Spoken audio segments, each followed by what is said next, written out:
श्री राधे राधे। भक्तों, भगवान की भक्ति करने वाले विरक्त संतों का चरित्र तो आपने बहुत सुना। गृहस्थ लोगों का भी भागवत भक्ति में चरित्र मैंने आपको सुनाया प्रभु की कृपा से। अब मैं आपको ये बताना चाहता हूं कि जो राजा लोग होते थे पहले, उन राजाओं में भी बहुत से भक्त राजा होते थे और कई राजाओं का भक्ति पर चरित्र आप सुन भी चुके हैं।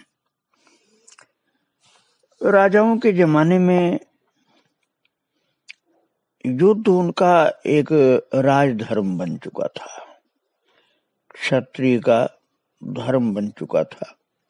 युद्ध करना, न्यायपूर्वक युद्ध करना, अन्यायपूर्वक नहीं। जहां अन्याय का विरोध करना होगा वहां भी युद्ध होगा।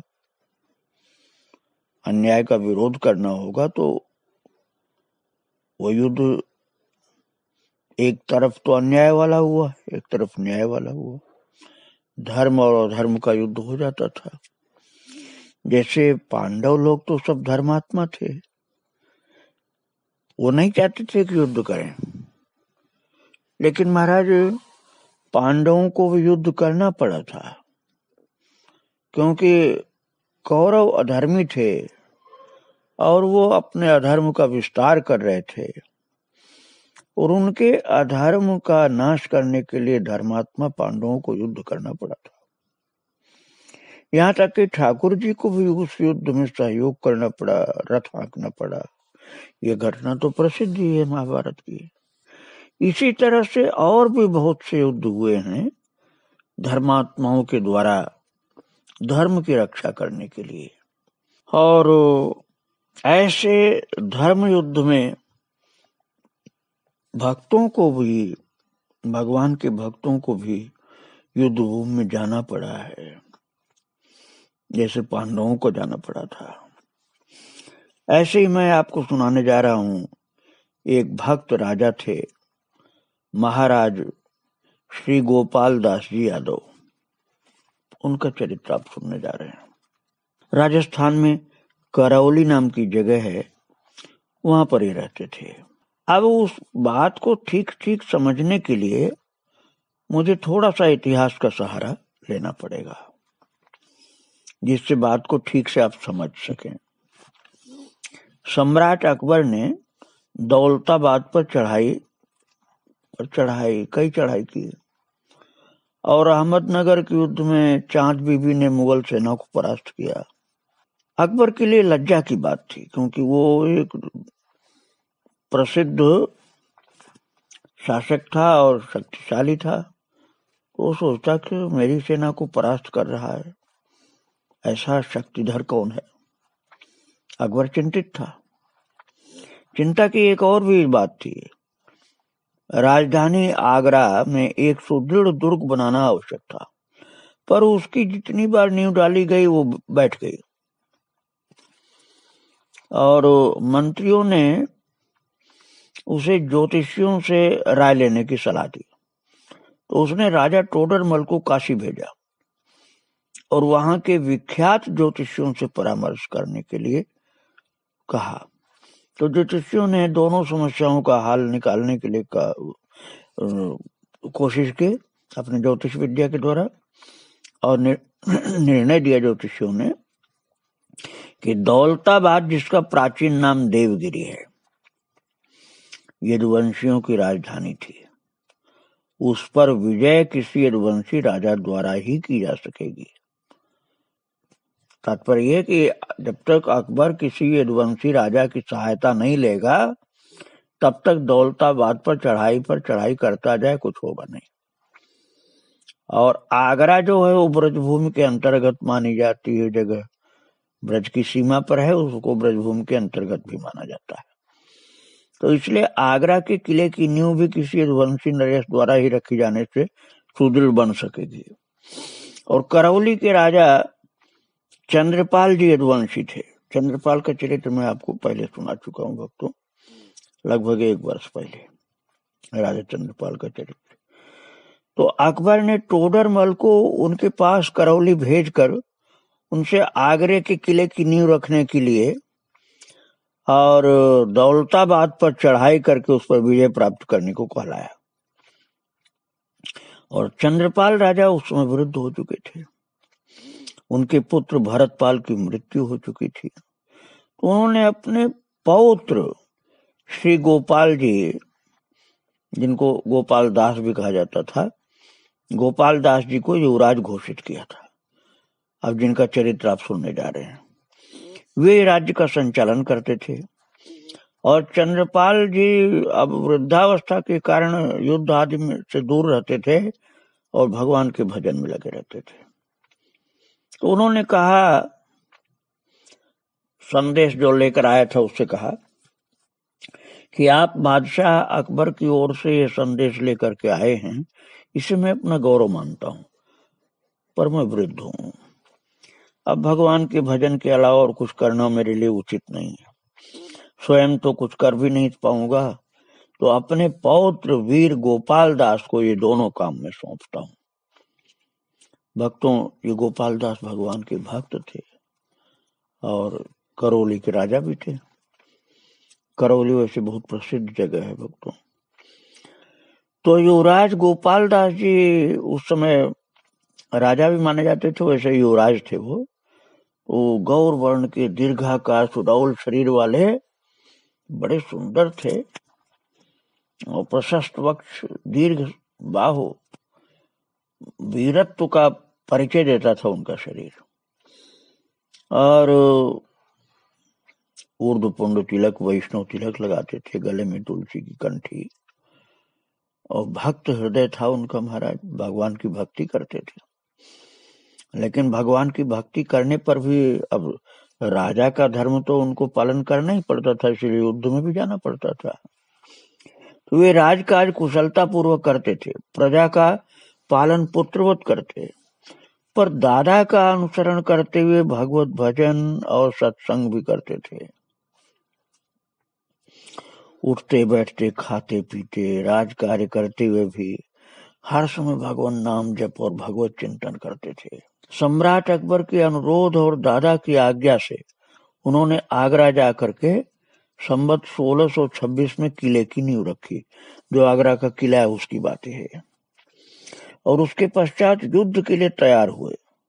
हाथी, घोड़ों, ऊंटों पर सवार वीरों और असंख्य पैदल सैनिकों का विशाल समुदाय, जैसे सेना का सागर हो, ऐसे युद्ध के बाजों के साथ चल पड़ा। और युवराज गोपाल दास जी ने भी ढाल, तलवार और कवच आदि से सुरक्षित होकर के, सुसज्जित होकर के महाराज दादा, दादी और माँ का आशीर्वाद लिया और घोड़े पर सवार होकर युद्ध के लिए प्रस्थान किया। और अपने इष्ट देव भगवान श्री राधा गोपाल जी का सुंदर स्वरूप और पूजा की सामग्री भी साथ लेकर गए। युद्ध भूमि में जा रहे थे, लेकिन अपने ठाकुर जी का एक सुंदर सा चित्र और पूजा की सामग्री, ये सब लेकर के युद्ध भूमि में गए। अब आप सावधानी सुनिए, कितनी भक्ति थी इनकी। गोपाल दास जी ने दौलताबाद पहुंचते ही वहां के किले की घेराबंदी कर दी और महीने भर के घेराव के पश्चात घमासान युद्ध हुआ और दोनों ओर के अनेक सैनिक भी घायल हुए, कोई मर भी गए, पर विजय गोपाल दास जी की हो गई। किले पर उन्होंने अपना झंडा फहरा दिया। किले का बहुत सा हिस्सा उनकी तोपों की मार से ध्वस्त हो गया था। उसे सुधारने के लिए और वहां की सब व्यवस्था ठीक करने के लिए 1 महीना उनको वहां रुकना भी पड़ा। और भक्ति में कितनी सावधानी थी कि युद्ध भी किया, किले की सुरक्षा और व्यवस्था भी ठीक कर रहे हैं, महीना भर रुक रहे हैं, लेकिन भगवान की भक्ति में लगे रहते थे। जैसे गीता जी में भगवान ने 8वें अध्याय में कहा ना, तस्मात् सर्वेषु कालेषु माम अनुस्मर युध्येच्छ, निरंतर सदा मेरा स्मरण करते रहना, प्रभु ने कहा अर्जुन से, और युद्ध भी करो अर्जुन। वही बात थी। राजा श्री गोपाल दास जी युद्ध भी करते थे, सैनिकों के साथ भी रहते थे और भगवान का सुमिरन भी संभाल कर करते रहते थे। नित्य किले पर चढ़ते उतरते उन्हें एक विशेष स्थान पर एक विचित्र अनुभव हुआ करता था महाराज। किले पर चढ़ने उतरने में एक खास जगह थी, वहां उनको एक विचित्र अनुभव हुआ करता था और किसी को नहीं होता था, बस उन्हीं को होता था। जब वहां पहुंचते थे तो कभी कमल की सी सुगंध आती और कभी बंशी की सी ध्वनि सुनाई पड़ती, कभी हृदय अकारण आनंद से भरपूर हो जाता, परिपूर्ण हो जाता, पर इसका कारण कुछ समझ में नहीं आता था, तो वे इसे अपना भ्रम मानकर टाल देते थे। और एक दिन स्वप्न में उनके इष्ट देव श्री राधा गोपाल जी ने उनसे कहा, जिसे तुम भ्रम समझते हो वो मेरे ही अंग की गंध है और मेरी बंशी की ध्वनि है। जो सुगंध आती है वो मेरे शरीर की सुगंध है और जो ध्वनि तुमको सुनाई पड़ती है बंशी की से, वो मेरी बंशी ध्वनि ही है। मैं वंशियों का इष्ट राधा गोपाल हूं, मुझे उस स्थान से निकालकर करौली ले चलो। ये स्वप्न में भगवान ने उनको कहा और स्वप्न के आदेश को प्राप्त करके गोपाल दास के आनंद की सीमा नहीं रही। उनका सारा शरीर पुलकायमान हो गया और नेत्रों से अश्रुधार बह चली। अब आप सोचो, भक्तों गए थे, ये अकबर का निर्देश था और दादा की आज्ञा थी, इसलिए युद्ध करने गए थे और युद्ध भी किया, विजय भी मिली, किले की संभाल भी कर रहे हैं और ठाकुर जी की प्राप्ति हो रही है। ठाकुर जी स्वप्न में बता रहे हैं कि मैं यहाँ हूं और मुझको लो, यदुवंशियों का इष्ट हूं मैं, राधा गोपाल मेरा नाम है, मुझे यहाँ से निकाल कर करौली ले चलो। करौली के राजा थे तो करौली चलने के लिए ठाकुर जी तैयार हो गए और स्वप्न का आदेश प्राप्त करके गोपाल दास बहुत आनंदित, शरीर पुलकित हो रहा है, आंखों से आंसू की धार बह रही है। अकस्मात इष्ट देव की अपने ऊपर ऐसी कृपा देख करके उन्हें ऐसा लगा जैसे किसी निर्धन व्यक्ति को अकस्मात त्रैलोक्य का राज्य मिल जाने पर सुख मिले, ऐसा आनंद उनको, ऐसा सुख विचित्र प्रकार से उनकी अनुभूति में आने लगा। और दूसरे दिन प्रातः होते ही वे अपने सैनिकों को एक पालकी बनवाने के लिए और पूजा सामग्री तैयार करने के लिए बोल दिए। एक सुंदर सी पालकी बनाओ ठाकुर जी के लिए और पूजा की सामग्री तैयार करो। और सैनिकों को यह आदेश देने के बाद मजदूरों को साथ लेकर उस स्थान पर पहुंच गए जहां उनको सुगंध आती थी और बंशी की ध्वनि सुनाई पड़ती थी। और कीर्तन की ध्वनि के साथ साथ खुदाई का काम शुरू हुआ। मजदूर लोग, सैनिक लोग, स्वयं राजा, सब के सब भगवान का कीर्तन बोल रहे थे और खुदाई कर रहे थे। और थोड़ी सी खुदाई के पश्चात राधा गोपाल की सर्वांग सुंदर नयनाभिराम मूर्ति प्रकट हो गई महाराज। कुछ मिट्टी खोदनी पड़ी, उसके बाद तो ठाकुर जी चमचमाते हुए दिखलाई पड़ गए। हर्ष ध्वनि और राधा गोपाल की जय जयकार से सारा वायुमंडल गूंज गया। गोपाल दास जी आनंद की अधिकता के कारण दोनों भुजाएं उठाकर नृत्य करने लगे राजा साहब, और किसी प्रकार भाव संवरण नहीं कर पा रहे थे। बड़ी मुश्किल से भाव को किसी प्रकार से रोका और तब पंचगव्य और पंचामृत से भगवान को स्नान कराया, नवीन वस्त्राभूषण से सुसज्जित किया और राज पंडितों के आदेश के अनुसार उनका वैदिक पूजन किया। तत्पश्चात फूलों की सजी नवीन पालकी पर उन्हें विराजमान करके डेरे पर ले गए और पूजन भोग तथा आरती आदि की सुंदर सुव्यवस्था की। भक्तों, दौलताबाद की फतह हुई, अर्थात जीत हुई इनकी, और राधा गोपाल जी के प्राकट्य का भी समाचार दूतों के द्वारा पहले ही करौली पहुंचा दिया गया था। करौली में खुशी की लहर छा गई। दो खबर खुशी की थी कि युद्ध में विजय हो गई दौलताबाद में, और राधा गोपाल भगवान की प्राप्ति हो गई राजा साहब को।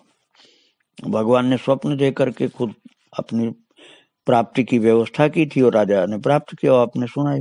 तो वहां श्री राधा गोपाल जी और गोपाल दास जी के स्वागत के लिए भव्य तैयारियां की जा रही थी। राजा साहब के स्वागत और ठाकुर जी का स्वागत, और सारे नगर को पताकाओं और बंधनवारों फूलों से सजाया जा रहा था। राधा गोपाल जी की पालकी जैसे ही नगर के द्वार पर पहुंची है, उन्हें 21 तोपों की सलामी दी गई ठाकुर जी को, और उनकी और गोपाल दास जी की आरती की गई। ठाकुर जी की आरती की गई और ठाकुर जी के भक्त राजा गोपाल दास जी की भी आरती की गई। ब्राह्मणों ने वेद पाठ किया, महिलाओं ने मधुर कंठ से संकीर्तन किया, खूब बाजे बजाए गए, खूब संकीर्तन हुआ, खूब नृत्य हुआ, भगवान की अगवानी हुई, भगवान के भक्त राजा की भी जय जयकार और अगवानी की जा रही है। और मंत्रियों ने राधा गोपाल को नवनिर्मित मंदिर में विराजमान किया। ब्राह्मणों ने विधिवत पूजन किया और भोग राग का सुंदरतम प्रबंध किया। सब आनंद विभोर हो रहे थे भक्त। और अकबर बादशाह ने जब ये सुना कि युद्ध में हमारे राजा साहब, मतलब अकबर की ओर से तो ये सब किया गया था, उन्होंने ही इन राजा को आज्ञा दी थी, तो अकबर प्रसन्न हुआ कि हमारे गोपाल दास जी की विजय हुई। और गोपाल दास को 2000 का मनसब दिया गया उस टाइम पर, और नक्कारा निशान का रुतबा दिया गया। वे जब कभी अकबर से मिलने शाही दरबार में जाते तो नक्कारा उनके साथ बजता जाता था, राजा गोपाल दास जी के साथ। ऐसे नहीं जाते थे, वो जाते थे कभी दिल्ली जाते थे, या अकबर मान लो आगरा आया तो अकबर से मिलने जब वो बुलाते थे, अकबर तो जाना पड़ता था, राजा को तो जाना ही था, पूरे भारत के राजा लोग जाते थे। तो और राजा लोग जाते थे तो चुपचाप जाते थे, लेकिन गोपाल दास जी जाते थे राजा साहब, तो इनको नक्कारा निशान का रुतबा दिया गया था राजा की, बादशाह की ओर से, इसलिए नक्कारा इनके साथ बजता जाता था। और ये रुतबा बड़े बड़े राजा महाराजाओं को भी नहीं प्राप्त था, ऐसा उनके विषय में लिखा मिलता भक्तों। और वो नक्कारा जो अकबर ने दिया था इनको, गोपाल दास राजा को, कि आप जब आएंगे तो आपके साथ नक्कारा बजता आएगा, वो करौली में अभी भी रखा हुआ है। इसे रणजीत नक्कारा कहा जाता है, क्योंकि युद्ध में विजय दौलताबाद में इन्होंने प्राप्त किया था। और दौलताबाद की ऐतिहासिक घटना से प्रमाणित है कि ठाकुर अपने भक्तों के परिवार से पुराना रिश्ता मानते हैं, क्योंकि यदुवंशी थे भक्तों में। गोपाल दास राजा यदुवंशी थे और भगवान तो यदुवंशी थे, तो भगवान यदुवंशी अवतार काल में यदुवंशी थे, ठाकुर जी अवतार काल में, और राजा भी यदुवंशी थे। तो इससे बात कही जाएगी कि परिवार से पुराना रिश्ता भगवान मानते हैं अपना, और उसे निभाने के लिए जैसे ठाकुर जी उद्विग्न रहते हैं कि मुझे निभाना है इस संबंध को, भगवान से संबंध हो तो भगवान उस संबंध को स्वीकार करते हैं। और लगता है कि सारी घटना के मूल में थी राधा गोपाल जी की इच्छा, क्योंकि राधा गोपाल जी को करौली आना था इस युद्ध के बहाने से। तो राधा गोपाल जी कैसे आते जब ये गोपाल दास राजा जी वहां नहीं जाते दौलताबाद के में युद्ध करने के लिए, तो राधा गोपाल जी कैसे आते? तो ऐसा लगता है कि सारी घटना के मूल में थी श्री राधा गोपाल जी की इच्छा, और अपने ही वंशज और भक्त गोपाल दास जी की सेवा स्वीकार करने की और उनकी रुतबा बढ़ाने की ठाकुर जी की लीला थी। भगवान ने ये सब अकबर से करवाया था, नहीं तो पूरे भारत में किसी भी राजा को ये अकबर ने नहीं दिया था कि जब ये चलेंगे तो नक्कारा साथ में बजता रहेगा और अकबर के पास तक पहुंचेंगे तब तक बजेगा। ऐसा विशेष सम्मान इनको दिया गया था। ये भगवान की लीला थी। ये भगवान की भक्ति भी थी और सम्मान भी था, दोनों चीज इनके पास था। तो उन्होंने ही अकबर को प्रेरणा दी गोपाल दास के द्वारा दौलताबाद को फतह करने की, और परिणाम स्वरूप उनकी इच्छा भी पूरी हुई और भगवान की प्राप्ति हुई। गोपाल दास जी राधा गोपाल जी की सेवा में लगे रहते थे महाराज। भगवान को लेकर के वही तो आए थे, तो उनकी सेवा में लगे रहते थे। और आखिर में प्रभु के धाम पधारे संवत 1696 में, और उनके बाद गद्दी पर बैठे उनके ज्येष्ठ पुत्र द्वारकादास जी, वे भी परम भक्त थे। ऐसे भक्त थे गोपाल दास जी जो प्रभु की सेवा में युद्ध भी करते थे, भगवान की आज्ञाओं का पालन करते थे, और भगवान उनकी सहायता करते थे, और भगवान स्वयं उनके माध्यम से आना चाहते थे। भक्ति का रस प्रदान करते थे भगवान। और ये भक्त राजा गोपाल दास जी प्रभु की सेवा के द्वारा प्रभु की कृपा का अनुभव करते रहते थे, परंतु इस प्रकार से भगवत सेवा करते करते भगवत धाम की प्राप्ति किए। ऐसे भक्त राजा के चरणों में बारंबार प्रणाम। श्री राधे राधे, जय श्री राधे राधे।